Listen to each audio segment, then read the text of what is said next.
वो लोग अनएम्प्लॉयड होते हैं जो इलिटरेट होते हैं, या फिर वो लोग अनएम्प्लॉयड होते हैं जिनके पास किसी भी तरह की कोई स्किल नहीं होती?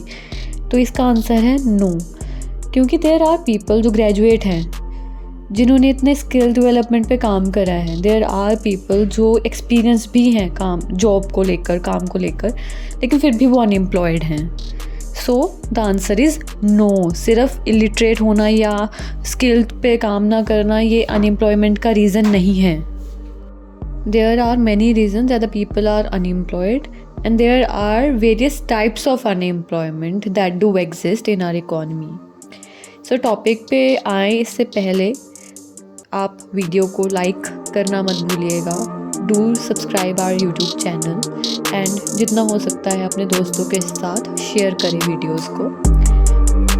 सो let's come back to the topic unemployment and its various types. So basically 7 types हम समझेंगे, 7 टाइप्स ऑफ अनएम्प्लॉयमेंट के बारे में।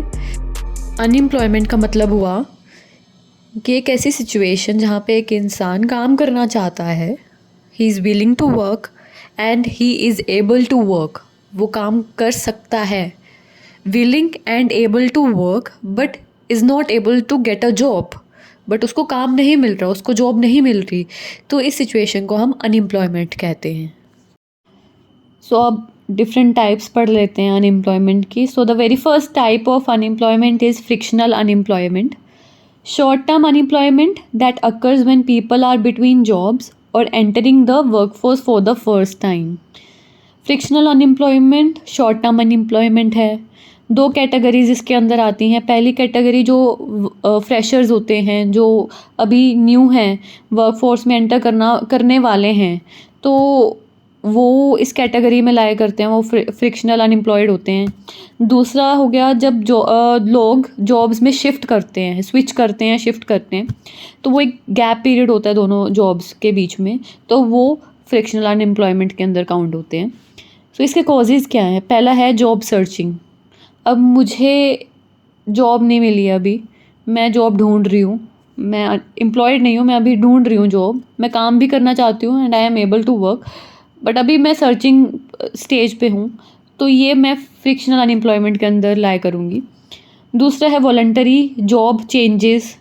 अब मैं काम कर रही हूँ, मैं एक जॉब कर रही हूँ, जॉब ए कर रही हूँ, लेकिन मेरे को सेटिस्फेक्शन नहीं मिल रही। मेरे को कोई यार अच्छा काम करना है जो मेरे इंटरेस्ट से रिलेट करता हो, जो मुझे एक अच्छी वेजेस भी प्रोवाइड करता हो, अच्छी सैलरी देता हो, तो वो भी एक जो गैप पीरियड रहेगा बीच में, तो वो फ्रिक्शनल अनएम्प्लॉयमेंट के अंदर लाया करेगा। तीसरा है रीसेंट ग्रेजुएट। अब जो स्टूडेंट अभी रिसेंटली ग्रेजुएशन जिसने कंप्लीट करी है, अभी ऐसा तो नहीं है कि एवरी टाइम, क्या मतलब इतना लकी हो हर स्टूडेंट कि ग्रेजुएशन कंप्लीट करी साथ के साथ इसको जॉब मिल जाती है, तो ऐसा नहीं होता, काफ़ी सिचुएशंस में नहीं होता। तो वो भी जो गैप पीरियड होता है, अब ग्रेजुएशन करी, अब मेरे को जॉब लगने में 1-2 महीने लगेंगे, मैं अच्छी कंपनीज़ में जा रही हूँ या ये काम कर रही हूँ, तो ये जो गैप पीरियड है ये भी फ्रिक्शनल अनएम्प्लॉयमेंट के अंदर लाया करेगा। तो इसी के साथ एग्जांपल्स भी हमारी कवर होगी हैं। सो दूसरा टाइप ऑफ अनएम्प्लॉयमेंट है structural unemployment, long term unemployment caused by changes in the structure of the economy. ये स्ट्रक्चरल अनएम्प्लॉयमेंट जो है ये लॉन्ग टर्म अनएम्प्लॉयमेंट होती है। ये क्यों होती है? जब इकोनॉमी का जो स्ट्रक्चर है वो चेंज होता है, जैसे लेबर इंटेंसिव से कैपिटल इंटेंसिव की तरफ जब जाता है, तब स्ट्रक्चरल अनएम्प्लॉयमेंट बढ़ जाती है। इसके कॉजेज़ क्या हैं? Technological advancement. अब टेक्नोलॉजी में एडवांसमेंट होगी, वहाँ पे लेबर की ज़रूरत नहीं है, वर्कफोर्स की ज़रूरत नहीं है, तो फिर वहाँ पे भी स्ट्रक्चरल अनएम्प्लॉयमेंट हो जाती है। दूसरा इसका रीज़न ये होता है कि हमें ज़्यादा स्किल्ड लेबर की ज़रूरत पड़ती है, तो जो अनस्किल्ड लेबर है वो अनएम्प्लॉयड हो जाती है, तो वो भी कहीं ना कहीं स्ट्रक्चरल अनएम्प्लॉयमेंट में आएगी। या फिर शिफ्ट्स इन कंज्यूमर डिमांड। अब डिमांड चेंज हो रही है या आउटसोर्सिंग हो रही है, ऑटोमेशन हो रही है, जहाँ पे वर्कफोर्स की ज़रूरत नहीं है इतनी, तो वहाँ पे स्ट्रक्चरल अनएम्प्लॉयमेंट के अंदर वो लाए करते हैं। जैसे फॉर एग्जांपल जॉब लॉस हो जाता है, job loss due to technological advancement. ठीक है। अब सारी चीज़ें ऑटोमेशन से होने लग गई हैं, आउटसोर्स होने लग गई हैं, टेक्नोलॉजी इतनी एडवांस होती जा रही है कि लोगों को काम करने की ज़रूरत ही नहीं है, मतलब वर्क फोर्स हायर करने की ज़रूरत ही नहीं पड़ती, ज़्यादातर काम टेक्नोलॉजी के एडवांसमेंट्स में ही हो जाता है। तो in that case job loss होता है, वो स्ट्रक्चरल अनएम्प्लॉयमेंट के अंदर लाई करता है। तीसरा टाइप है cyclical unemployment, unemployment that results from economic downturn और रिसेशन। साइक्लिकल अनएम्प्लॉयमेंट ये हो गया कि अनएम्प्लॉयमेंट जो रिजल्ट करता है, डाउनटर्न हो गया या रिसेशन आ गया इकोनॉमी में, या किसी एक फॉर्म में रिसेशन आ गया, एक कंपनी में ही आ गया रिसेशन, तो वहाँ पे जॉब लॉस होएगा, वर्क लॉस होएगा, तो वहाँ पे साइक्लिकल अनएम्प्लॉयमेंट होएगा। इसकी कॉजेज़ क्या हैं? डिमांड ही कम होगी भाई मार्केट में गुड्स एंड सर्विसेज की, तो तब जाके साइक्लिकल अनएम्प्लॉयमेंट आएगा, लीडिंग टू ले ऑफ्स वगैरह। तो इसके एग्जांपल है रिसेशन के ड्यूरिंग, जब वर्क फोर्स जो लेबर वगैरह है इनका जो जॉब लॉस हो, तो वो साइक्लिकल अनएम्प्लॉयमेंट के अंदर लाई करता है। The fourth type of unemployment is seasonal unemployment. अब नेम से समझ में आ रहा है सीजन बेस्ड अनएम्प्लॉयमेंट है, unemployment that occurs due to seasonal patterns in certain industries. अब कुछ इंडस्ट्रीज़ ऐसी होती हैं जो season based goods and services को प्रोड्यूस करती हैं, तो जब ऑफ सीज़न होता है तो वहाँ पे सीजनल अनएम्प्लॉयमेंट होती है। कॉजेज़ क्या हैं? चेंजेस इन वेदर, अब वेदर ही चेंज हो रहा है। अगर कोई industry summer based goods produce कर रही है तो विंटर्स में उसका जो सीजनल चेंज होगा तो वहाँ पे सीजनल अनएम्प्लॉयमेंट होएगी। या फिर टूरिज़्म साइकिल्स, अब टूरिस्ट प्लेसेस भी कहीं सीज़न बेस्ड होती हैं, तो ऑफ सीज़न में वहाँ पे भी सीजनल अनएम्प्लॉयमेंट देखने को मिलती है। एग्जाम्पल हो गया agriculture workers are unemployed between harvest seasons. अब एग्रीकल्चर ले सकते हैं, अब होटल मैनेजमेंट के हम एग्जांपल ले सकते हैं। देयर आर वेरियस होटल्स जो डेस्टिनेशन वेडिंग्स के लिए ही खुले हैं, तो फिर वहाँ पे डेस्टिनेशन वेडिंग्स भी हम सीजनल बेस्ड होने लग गई हैं, अब सीजन्स में होती है। जो ऑफ सीज़न जो है फिर वहाँ पे सीजनल अनएम्प्लॉयमेंट देखने को मिलती है। So the fifth category type of unemployment is technological unemployment. हमने स्ट्रक्चरल अनएम्प्लॉयमेंट पढ़ा था, मोर और लेस सेम है।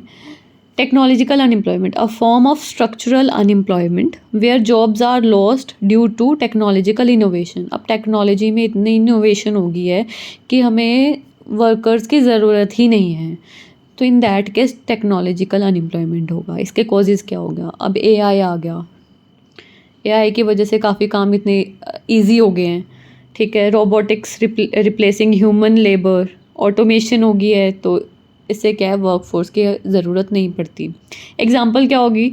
Self checkout machines replacing cashiers. अब सेल्फ चेकआउट मशीन्स लग गई हैं तो वो कैशियर्स को रिप्लेस कर रही हैं। सो ये था technological unemployment.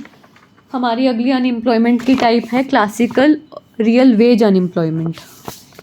Occurs when wages are kept above the market clearing level causing labour supply to exceed demand. इसका मतलब ये हो गया कि डिमांड जो कर रहा है लेबर जो है, वर्क फोर्स जो है, वो हायर वेजेस डिमांड कर रही हैं, मार्केट लेवल से ऊपर की डिमांड कर रही हैं। अब एक फर्म है, वो कैपेबल है, उसको चाहिए भाई मेरा 100 रुपये में एक दिन का काम निकल जाए, ठीक है। एक वर्कर मतलब वेजेस उसको 100 रुपये दूँ और मेरा काम निकल जाए। अब फर्म तो यही सोचेगी ना कि मेरे को कम पैसा देना पड़े और आउटपुट जो है वो ज़्यादा से ज़्यादा हो।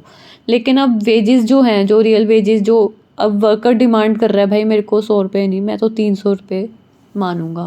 अब 200 तक भी ठीक था, ठीक है, जो सेट प्राइस है वो 200 है। तो ये मैं ऐसे एग्जांपल लेके बता रही हूँ आपको। तो जब सप्लाई इंक्रीज़ हो जाती है, जो अपनी डिमांड इंक्रीज़ करता है वर्क फोर्स, तो ये क्लासिकल रियल वेज अनएम्प्लॉयमेंट के अंडर आती है। तो जो फर्म्स हैं वो इस सिचुएशन में हायर नहीं करेंगे, नहीं मैं 150 तक आपको दे सकता हूँ लेकिन मैं 300 जो आप वेजेस मांग रहे हैं, it is not possible for the firm to give to you. So इसके कॉजेज़ क्या हो गए? मिनिमम वेज लॉज हो गए या फिर स्ट्रॉन्ग लेबर यूनियंस हो गई। अब लेबर यूनियंस इतनी स्ट्रॉन्ग हो गई कि नहीं भाई हम 300 में ही काम करेंगे, तो फिर वो जो गैप पीरियड रहता है ना, जो लेबर जो हैं वो अनएम्प्लॉयड रहते हैं, वो क्लासिकल रियल वेज अनएम्प्लॉयमेंट के अंदर काउंट होते हैं। तो ये इसके एग्जांपल है जो डेली वेज अर्नर्स होते हैं, तो हम ये एक एग्जांपल है इसकी। 7th type of unemployment is under employment. People working in jobs below their skill level or working part-time when they want full-time work. दो सिचुएशन अगेन इसमें है जहाँ पे जो लोग हैं वो काम कर रहे हैं लेकिन वो अपने स्किल लेवल्स के कंपैरेटिवली कम स्किल्स पे काम कर रहे हैं, उसके बिलो काम कर रहे हैं, तो वो अंडर एम्प्लॉयमेंट में काउंट होगा। दूसरी सिचुएशन हो गई जब एक इंसान पार्ट टाइम काम कर रहा है लेकिन उसको फुल टाइम काम चाहिए, तो तब भी जो सिचुएशन है वो अंडर एम्प्लॉयमेंट के अंदर लाए करेगी। So this was all about 7 types of unemployment. इसके अलावा भी बहुत सारी टाइप्स हैं अनएम्प्लॉयमेंट की, वो आने वाली वीडियोस में हम डिस्कस करेंगे। आप कमेंट कर देना इन केस आपको कोई स्पेसिफिक अनएम्प्लॉयमेंट के बारे में जानना है, तो we'll reach at you. So thank you and stay tuned, and जितना हो सकता है सब्सक्राइब करें हमारे यूट्यूब चैनल को, लाइक भी करें वीडियोस को, जितना हो सकता है शेयर ज़रूर करें। Once again thank you.